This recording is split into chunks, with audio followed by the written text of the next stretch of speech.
Mr Chair, there's clearly a considerable number of SOPs have been produced in relation to this bill, and I think that reflects the determination of the opposition parties to use every avenue available to us to endeavour to get better outcomes from this bill, to get better outcomes for Auckland and a better future for the people who are living there.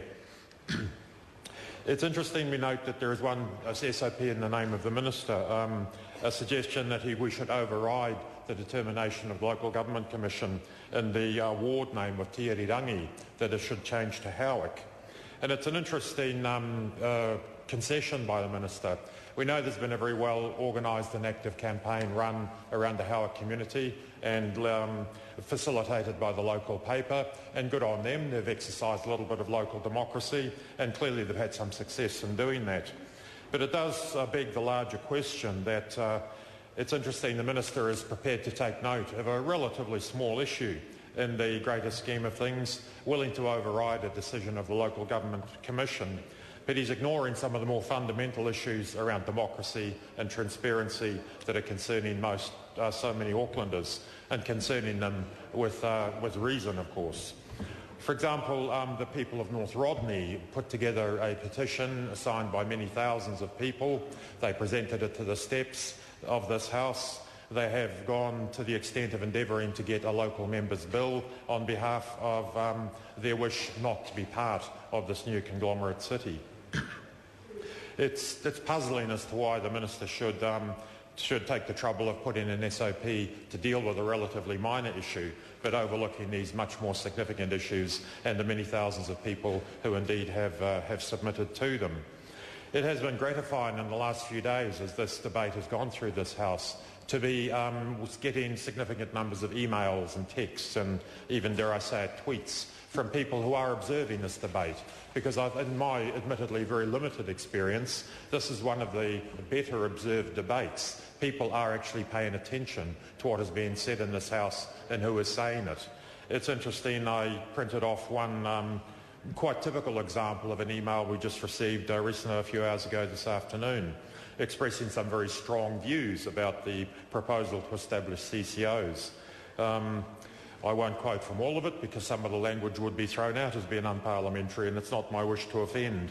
But the people sending us in do say that CCOs to be paid for by Auckland, with Wellington appointed directors pulling the strings to run 3/4 of the city, and this is an assault on democracy and intelligence. And this is typical of the nature of the feedback we're getting from the community. I go on to quote, "They are in fact government-controlled organisations now being set into law under a minister known for championing ruinous Rogernomics policies while displaying an aversion to representative democratic governance. People are insisting that the powers of the local boards must be defined before an election takes place, that CCO meetings must be open to the public, and that we were promised accountability, transparency, fiscal responsibility, lower rates, but are yet to see any evidence of this without a cost-benefit or cost-effectiveness analysis, and surely this should be a requirement of any major change." And we've had numerous emails and contact from people along similar lines, and people are getting down to quite fine detail of the bill. Clearly, they are not simply taking large swipes at this large piece of legislation, but are taking the trouble to read it, to understand it, and to respond to it in ways that reflect their concerns, and their very well-held concerns.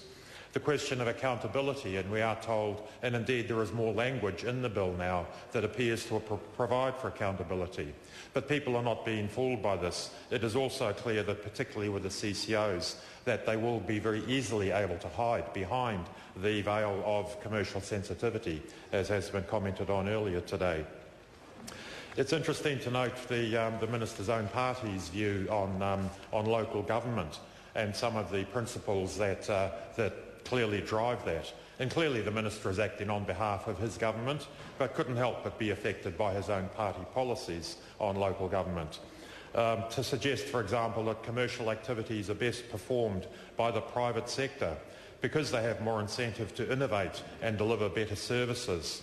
Well, actually, I feel that phrase in itself is something of an unfortunate reflection on the integrity of the many hundreds of people who serve on local authorities and who have they're driven by a desire to do well for their Dr. constituents.